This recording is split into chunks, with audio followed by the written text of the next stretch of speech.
Target untuk DPC Kabupaten Tangerang berapa Ya kursi? menang pemilu lah. Menang pemilu. Menang pemilu. Berapa kursi? di Kita DPR? pernah punya 11 anggota DPRD Kabupaten Tangerang, Kabupaten Tangerang. 11 kursi. Kita berharap 12 kursi. Jadi setiap dapil itu 2 kursi. Tugas kita ini adalah membuat dunia ini damai. Gak mungkin damai kalau ada ketidakadilan. Jadi syarat untuk damai itu harus adil. Gak mungkin damai apabila masyarakatnya miskin. Harus makmuran itu. Jadi adil dan makmur. Jadi tidak ada istilah politik itu kotor, saya. Ya politik kotor itu kan ajaran orang yang anti agama. Politik itu nggak ada yang kotor. Karena kalau kotor itu bukan politik. Kemungkaran gitu. Kita harus Betul.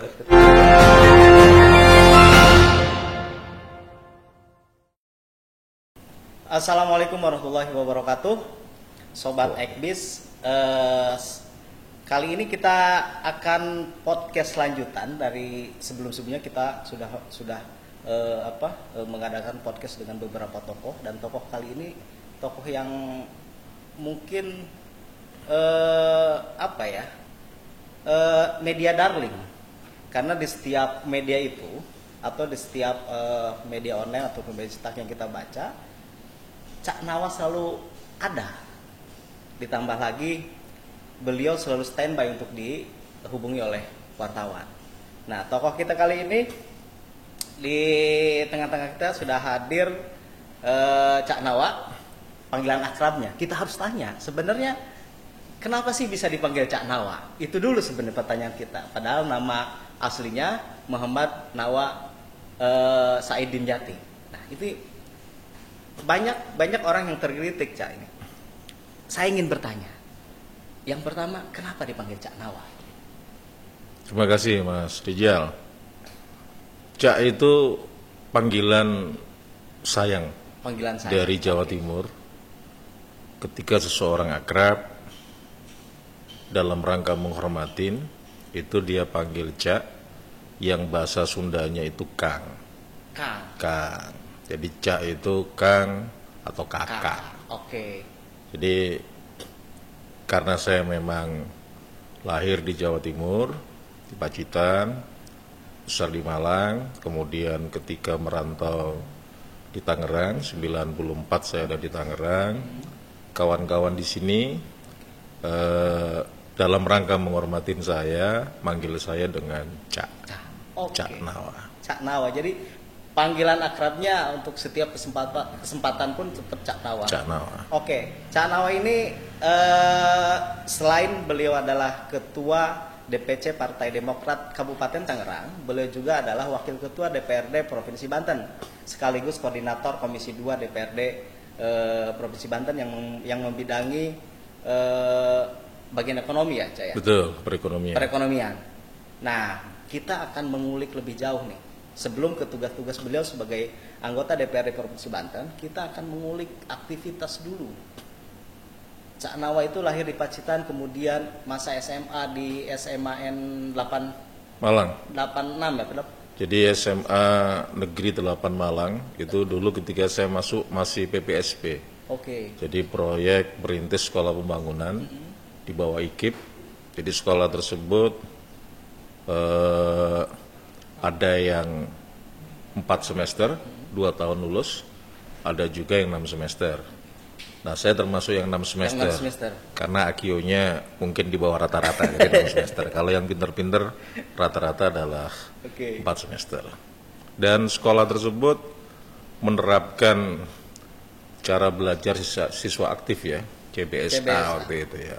Kita pakai modul dalam belajar, tapi kemudian ada keputusan politik, PPSP tidak diperbolehkan, kemudian PPSP berubah menjadi SMA Negeri 8 Malang. Nah, ini ada yang menarik sebenarnya. Cak Nawa ini sebenarnya, Sobat Ekbis semua, mengenal dunia pergerakan itu tidak masa-masa kuliah saja, tapi juga dia sudah mengenal dunia pergerakan sebagai aktivis juga dari sejak SMA.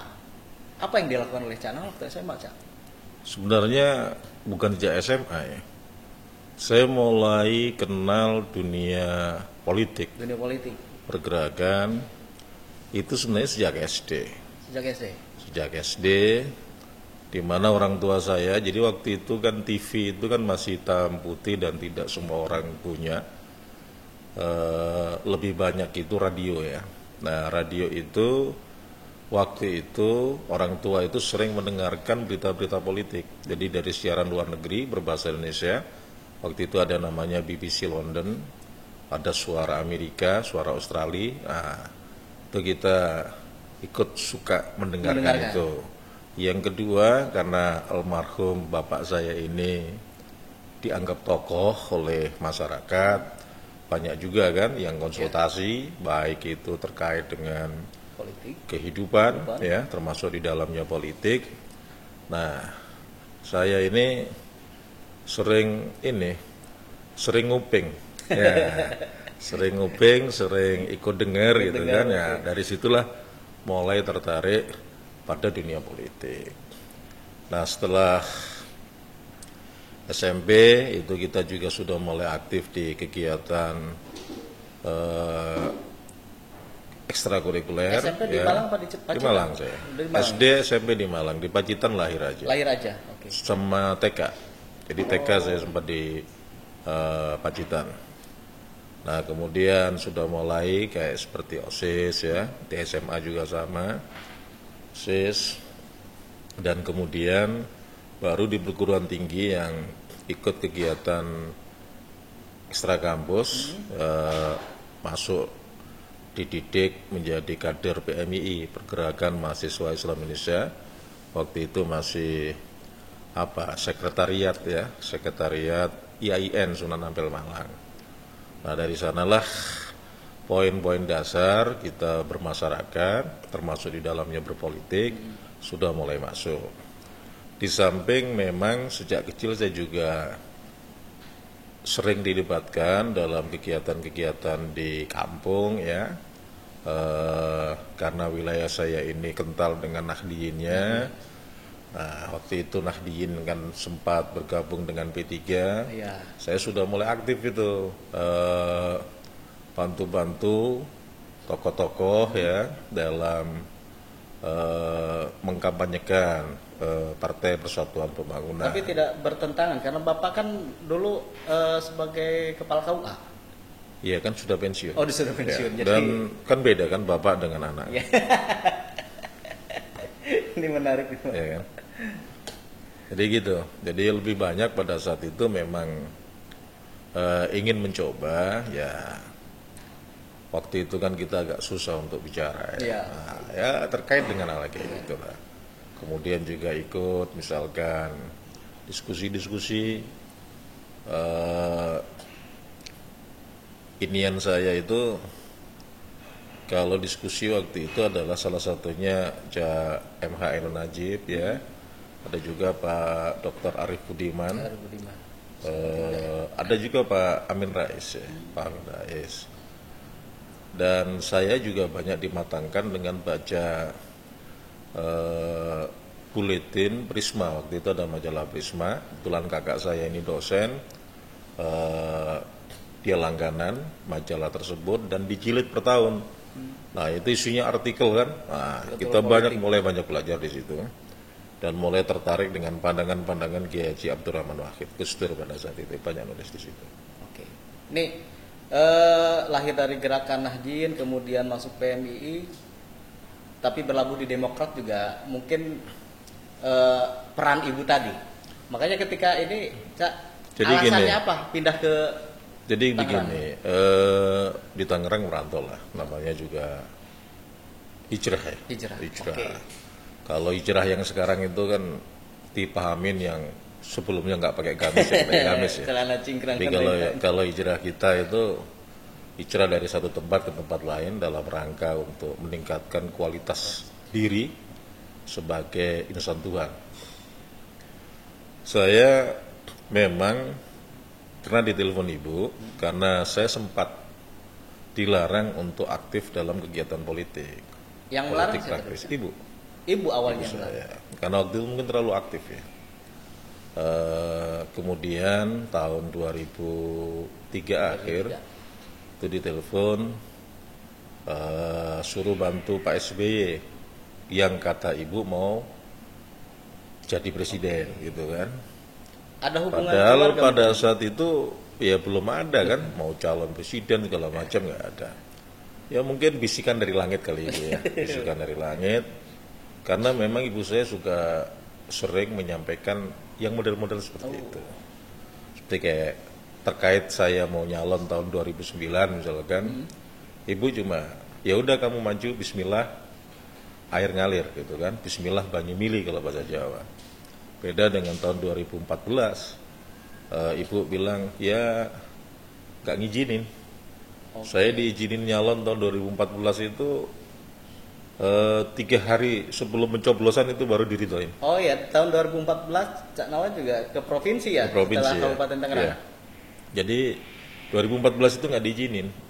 Cuma kan kita sudah ada di dalam sebuah partai politik, kita anggota DPRD kabupaten pada saat itu, ya nggak mungkin kita nggak maju lagi. Ya. Akan kita harus terima kasih kan kepada partai yang menjadi wasilah kita menjadi salah satu pejabat publik di Kabupaten Tangerang.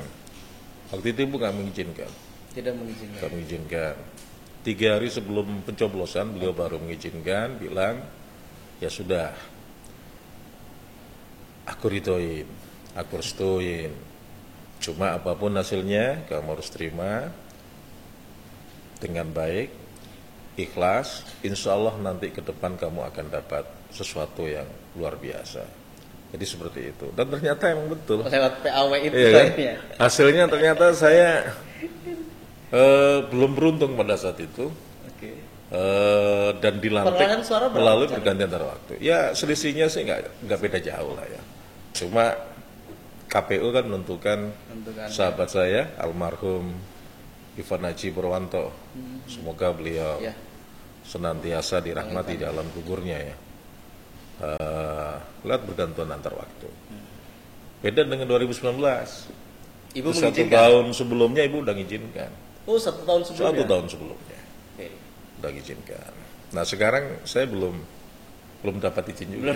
Belum Ini dapat menarik izin. sebenarnya kan, ibu itu seperti apa ya untuk Cak Nawa, bahwa terjun ke dunia politik, misalkan Sobat Tekbi semua terjun ke dunia politik disuruh ibu bantu Pak SBY. SBY Kemudian diizinkan ibu untuk mencalonkan diri tahun 2009. 2009. 2014 kemudian ibu agak kurang merestui. Gak kurang merestuin. Di awal nggak Di merestuin. awal tidak merestui, Tidak meskipun merestui. pada akhirnya jalannya tetap Jalan, ada. ya.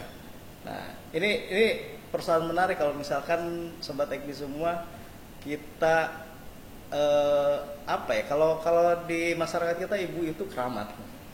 Nah, bagi Ya. Cak Nawa itu jalan keramat Cak Nawa kayaknya. Saya nggak tahu apa namanya. Cuma yang saya tahu ibu saya ahli ibadah itu aja. Ahli ibadah. Apapun harus restu ibu. Harus. Nah, ini kunci kesuksesan Cak Nawa di sini, Sobat Tekbi semua. Makanya jangan sembarangan. Kalau soal ibu, Cak Nawa sudah membuktikan ini semua. Kalau misalkan tanpa restu ibu atau dengan restu ibu, semuanya akan berjalan dengan lancar. Nah, ini yang menarik soal Cak Nawa kepikiran tidak, misalkan ketika ibu bilang bantu Pak SBY. Sementara mungkin teman-teman di pergerakan di PMI kan afiliasinya misalkan ke partai lain. Tiba-tiba ibu minta Cak Nawa bantu Pak SBY. Apa yang Kalau PMI itu kan organisasi ekstra kampus mahasiswa ya, dan mereka tidak ada afiliasi ke partai politik tertentu Iya. pada zaman saya. Kalau zaman sekarang saya tidak begitu paham. Oke. Artinya saya sudah lulus kan, saya kan sempat dididik di PMI dan teman saya banyak yang ikut bersama-sama memenangkan PSBY. Karena ketika pilihan presiden itu kan berbeda. Ya. Dan Pak SBY juga Nahdlatul Ulama juga kan, NU juga. Kalau kita lihat dari latar belakang keluarga beliau juga masih keluarga besar Gontor ya, Pondok Pesantren Gontor. Ayahnya santri, ibundanya almarhum Ibu Habibah juga seorang santri ya. Pak SBY pun juga tidak menonjolkan kan religiulitas beliau, tidak begitu ditonjolkan, tetapi aktivitas di belakang ya beliau juga seorang santri. Jadi pada saat itu kan publik yang mayoritas Nahdiyin ya lebih banyak milih Pak SBY kan dibandingkan ketua umum PBNU pada saat itu yang dimajukan, almarhum Pak Kiai Hasyim Mujadi. Jadi ya seperti itu, gak ada masalah. Gak ada masalah. Gak ada masalah. Yang penting restu ibu. Ya. Oke. Dan kalau kita lihat Demokrat ini kan juga sebenarnya partai tengah. NU ini kan juga Islam tengah ya. Demokrat ini kan jelas nasionalis religius, cinta terhadap tanah air, dengan melakukan berbagai macam aktivitas agar cita-cita para kusuma bangsa yang mendirikan negara ini terwujud, termaktub dalam pembukaan Undang-Undang Dasar 1945. Nah, semangat itu harus dilandasin sebagai pengabdian terhadap Tuhan Yang Maha Kuasa, Allah Subhanahu wa Ta'ala. Itu doktrin utama Partai Demokrat yang ada di dalam manifesto Partai Demokrat yang dibuat oleh Pak SBY. NU juga. Ya. Oke. Sejalan antara Demokrat dan NU gak ada masalah. Jalan ya. Oke, Sobat Ekbis, mungkin ini kita lanjutkan dengan tugas Cak Nawas sebagai wakil Ketua DPRD nih. Sekaligus koordinator bidang perekonomian di Komisi 2. Sebagai koordinator Komisi 2 bidang perekonomian. Betul. Jadi gini, koordinator Komisi 2 itu bukan atasan Komisi 2. Koordinator di situ lebih banyak membantu dalam tugas-tugas yang terkait dengan administrasi. Jadi bukan arah dan kebijakan. Jadi kalau ada yang memahamin seolah-olah koordinator komisi itu adalah penentu, ya atasan, itu salah. Karena seluruh anggota DPRD itu punya kekuatan dan persamaan di depan hukum, punya hak dan kewajiban yang sama. Kita hanya lebih banyak di administrasi. Artinya dalam hal itu saya masuk dalam terkait dengan pengawasan, ikut terlibat juga di dalam yang ada di dalam Komisi 2, yaitu bidang perekonomian. Nah, terkait dengan Ramadan, memang inflasi kita kemarin sempat agak naik, tapi kemudian stabil kembali. Dan yang paling luar biasa ini adalah kerja dua dinas dalam kerangka untuk menjaga inflasi itu, yaitu yang pertama adalah Dinas Ketahanan Pangan dengan melakukan kegiatan pasar murah di berbagai macam tempat, dan setiap hari bisa 3-5 titik ya, dan itu terus ya dilakukan. Dan yang kedua adalah industri dan perdagangan (INDAK) ya, yang terus melakukan pengawasan terhadap distribusi barang dan jasa di wilayah Banten, khususnya adalah kebutuhan 9 bahan pokok ya. Terus dijaga ketika ada hal yang memang pemerintah harus intervensi, maka dia akan lakukan intervensi dengan operasi pasar. Dan alhamdulillah sampai saat ini Banten inflasinya lebih baik dibandingkan rata-rata nasional. Nah, itu juga yang kemarin diapresiasi oleh para tokoh Banten ketika melakukan audiensi dengan DPRD terkait dengan usulan DPRD PJ Gubernur, PJ. ya kan. Nah, jadi beliau apresiasi mampu jaga inflasi, indeks pembangunan manusia kita juga bagus, itu kan, di atas rata-rata nasional. Angka kemiskinan kita juga jauh di bawah rata-rata nasional. Kemudian Gini rasio kita juga cukup bagus, dan juga pertumbuhan ekonomi kita di atas rata-rata nasional. Cuma emang ada anomali ya. Karena anomali ya. Kenapa? Setelah beliau sampaikan kayak begitu, di ujung merekomendasikan agar PJ yang sekarang tidak diusulkan kembali. Ini kan. Nah, ini. Jadi yang pertama dengan kecerdasan, apresiasi, yang kedua itu sentimen pribadi. Dan itulah mungkin yang melatar belakangin 8 fraksi di DPRD Kabupaten Tangerang, di Provinsi Banten bersepakat untuk mengusulkan Pak Al lagi sebagai PJ Gubernur, ditambah dengan Pak Agus Sudrajat dan Pak Sugeng ya dari Kementerian Dalam Negeri. Kalau pertimbangan yang dua itu juga? Pertimbangan yang dua, kalau pertimbangan pertama kan jelas menjaga inflasi, perekonomian tumbuh dengan baik. Yang dua mungkin lebih kuat di lobby kali ya. Oh, nah itu ya. saya nggak mungkin mengulik soal ya, itu. Kan? Dan itu rahasia perusahaan yang nggak mungkin kita buka. Oke. Meskipun insya Allah kami clear ya, dan clean terkait dengan lobby-lobby itu. Karena bukan termasuk yang diusulkan oleh fraksi Partai Demokrat. Tapi emang secara umum misalkan PJ Gubernur juga memiliki kinerja yang baik terkait perekonomian. Ya, itu kan jelas. Itu kan makroekonominya begitu. Okay. Kita pakai hitungan kan itu. Lah kita pakai hitungan apa? Iya. Mendukung. Ya kalau saya nggak mau dia lah, kenapa? Gua SMS nggak dibalas ya kan, itu kan personal kan ya. Kita kan nggak seperti itu. Ini terkait dengan masyarakat secara luas. Banyak saya faktor pikir lah banyak faktor ya. Oke, ini soal menjelang Lebaran nih, Cak. Ini kan juga pasti distribusi barang dan jasa juga semakin masif, tapi menjelang Lebaran tuh kan langsung terhenti.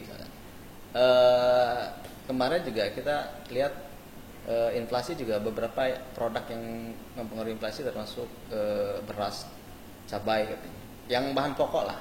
Nah, apakah hasil pengawasan Cak Nawa di lapangan atau hasil dari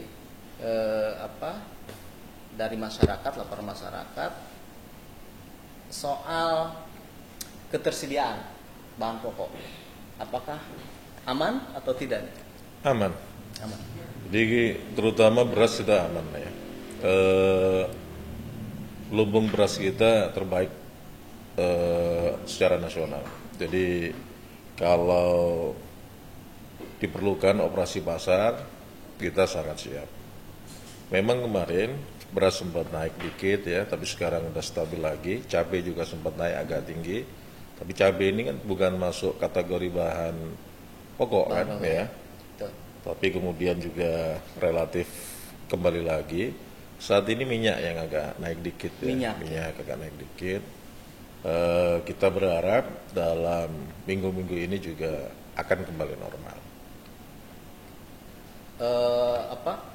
Istilahnya positif lah ke depan bahwa tidak. Saya punya optimisme.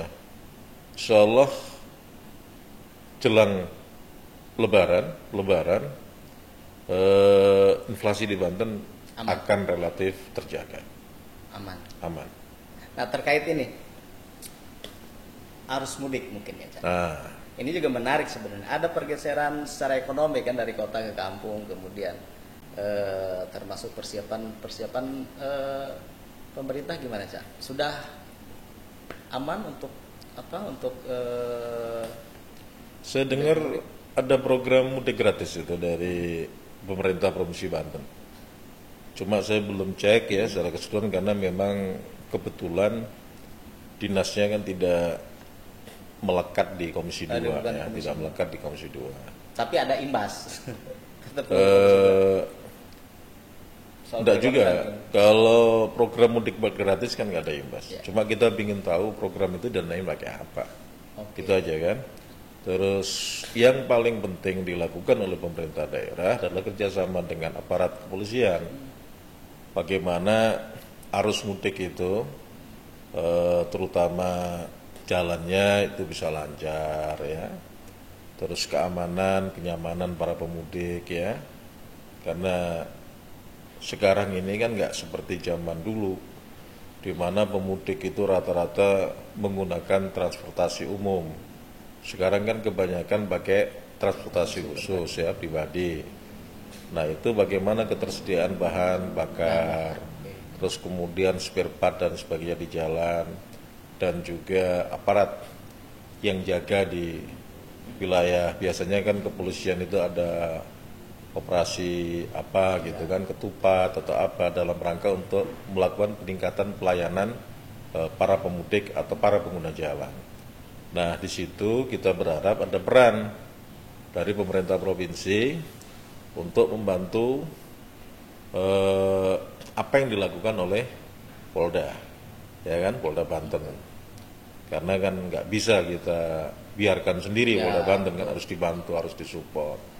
Nah ini insya Allah dalam waktu dekat 1-2 hari ini nanti kita akan komunikasikan kepada PJ Gubernur. Soal pos-pos pemudik juga sudah dalam pengawasan DPRD juga. Kalau pos-pos pemudik ini kan kita hanya melihat aja. Tetapi sekarang ini kan sudah mulai masuk tahun politik, biasanya partai-partai politik juga ikut Demokrat melakukan itu. Demokrat lagi dibahas. Apakah kita nanti bikin pos mudik ya atau enggak ya, itu nanti kita lihat. Lagi kita bahas bareng-bareng. Oke, mungkin kita balik lagi ke partai dulu nih, Cak. Target untuk DPC Kabupaten Tangerang berapa Ya kursi? menang pemilu lah. Menang pemilu. Menang pemilu. Berapa kursi? Kita di DPR? pernah punya 11 anggota DPRD Kabupaten Tangerang, 11 kursi. Kita berharap 12 kursi. Jadi setiap dapil itu 2 kursi. Nah untuk itu persiapan yang dilakukan oleh DPC itu adalah yang pertama yang kita lakukan adalah memperbaiki infrastruktur partai. Jadi jaringan kepengurusan sampai dengan tingkat akar rumput kita garap, kita selesaikan strukturalnya, dan alhamdulillah sudah di Kabupaten Tangerang sampai dengan ranting. Ada juga sebagian anak ranting sudah mulai terbentuk. Kalau ranting saja 2.740. Nah sekarang jumlah kepengurusan kita sudah di angka 4.000. Artinya sudah ada beberapa ranting yang sudah melakukan tugasnya, yaitu menyusun anak ranting. Karena anak ranting ini kita harapkan jumlahnya itu sama dengan jumlah TPS yang ada di Kabupaten Tangerang, yang kita perkirakan di angka 9.000-an TPS. Setelah terbentuk kita terus melakukan kegiatan pendidikan politik, terus kemudian hari ini tadi juga kami baru pulang safari Ramadan ya, ketemu dengan kepengurusan ranting di 3 kecamatan beserta dengan para pengurus PAJ-nya, Cikupa, Curug dan Panongan, Dapil 5 di Hotel Amaris tadi. Beserta kemudian kita kenalkan dengan bakal calon anggota legislatif yang akan bertarung di sana. Sudah kita kenalkan ya, dan kita instruksikan kepada mereka untuk membantu para bakal calon ya yang melakukan sosialisasi di wilayahnya. Karena saya sampaikan kepada mereka, struktural itu adalah manajer pemenangan Partai Demokrat. Tugasnya adalah mengatur para pemainnya. Di Bacalak ini pemain ya, nah harus diatur.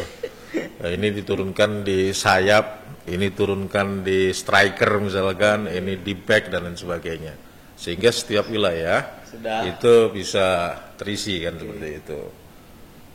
Sebelumnya, sehari sebelumnya di Dapil 1, Tidak bersatu. 6 kecamatan, 3 Raksa, kemudian Jayanti, Yanti. Jambe, Solear, Cisoka, dan Olahraga.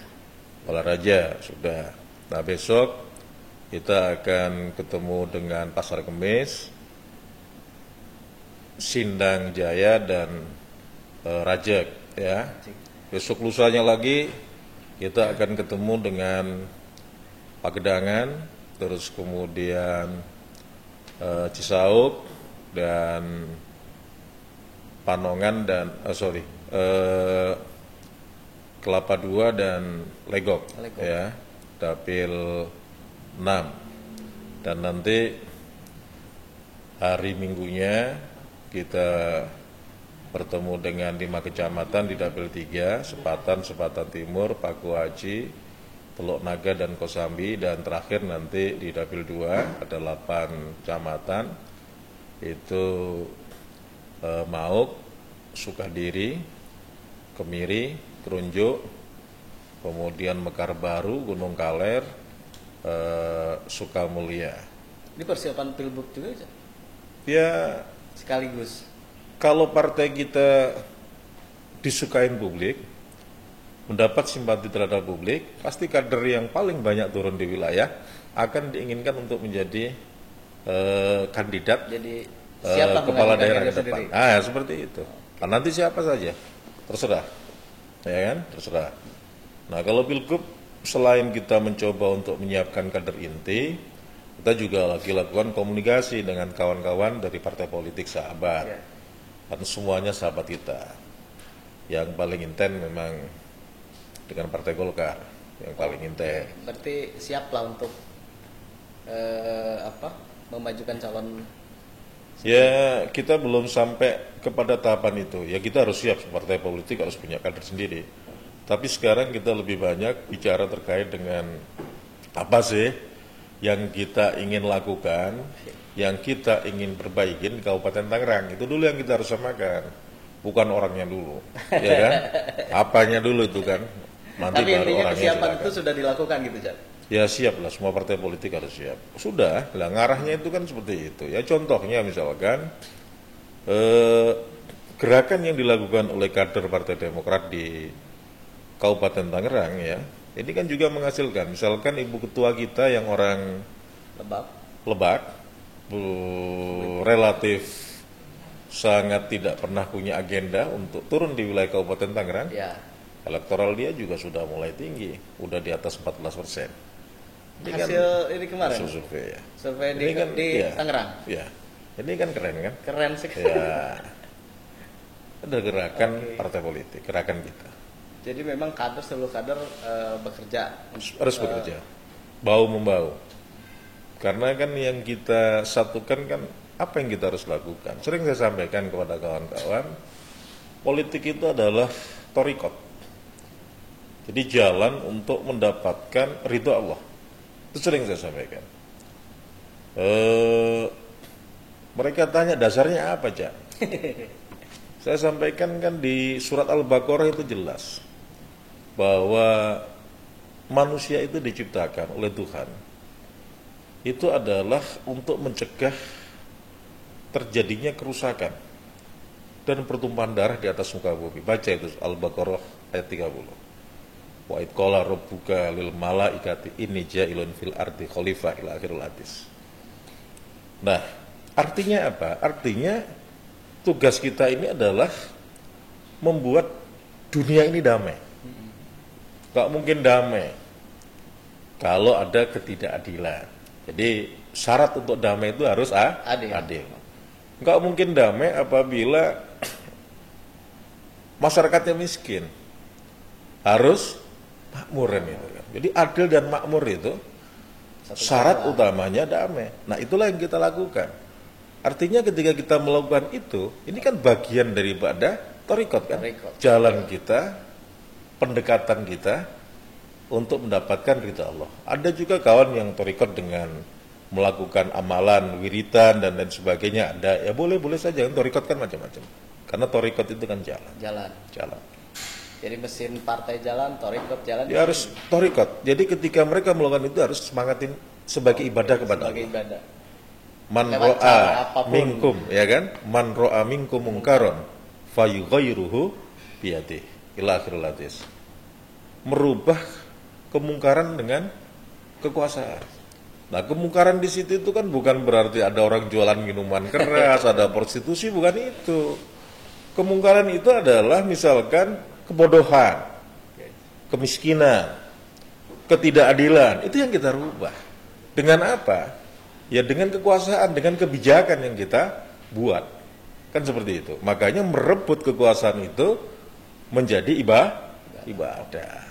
Itu seperti itu, Mas. Karena kekuasaan lebih efektif Ya, untuk itulah mencegah kemungkaran. Partai Demokrat nasionalis religius. Menarik. Ini perbincangan yang sangat menarik. Kemudian kita dari soal politik, kerja politik, mesin partai dan tarekat. Sebenarnya kan tidak ada yang kontradiktif antara politik, agama dan lain-lain gitu. Gak ada lah. Jadi kan sebenarnya kan tergantung pemahaman kita. Kan dalam agama yang saya yakinin itu kan ada kewajiban personal yang sering kita sebut dengan fardhu ain. Nah, fardhu ain ini kebanyakan memang berkaitan dengan hubungan kita dengan Tuhan, hablu minallah. Meskipun sebenarnya fardhu ain ini juga ada kewajiban kita dengan sesama manusia. Misalkan ketika kamu diberi salam, kamu harus balas. Ketika kamu diundang, kamu harus datang dan sebagainya. Itu kan juga hubungan dengan manusia, itu fardhu ain juga kan. Ada juga kifayah. Kifayah itu kan kewajiban sosial. Jadi ada kewajiban personal, ada kewajiban sosial. Kewajiban personal, kewajiban sosial ini kan luas. Atau kalau yang lebih gampang lagi, dalam ibadah itu ada yang disebut dengan mahdoh, murni, hablu minallah, ada juga yang disebut dengan ghairu mahdoh, kemanusiaan, hubungan kita dengan alam, dan lain sebagainya. Nah yang ini kan masuk dalam kategori ibadah. Jadi ya tergantung niat kita. Makanya sering saya sampaikan dengan teman-teman di kader, kalian masuk Partai Demokrat, kalian harus niatnya itu ibadah untuk mendapatkan ridha Allah. Sehingga insya Allah kita akan dimudahkan jalan untuk menggapai cita-cita kita itu. Oke. Jadi tidak ada istilah politik itu kotor, Caya? Ya, politik kotor itu kan ajaran orang yang anti agama.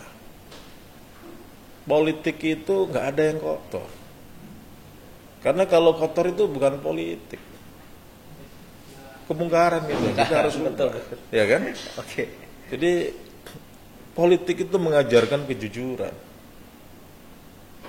Politik itu mengajarkan sesuatu yang bersih, bukan sesuatu yang kotor atau yang tidak jelas ya.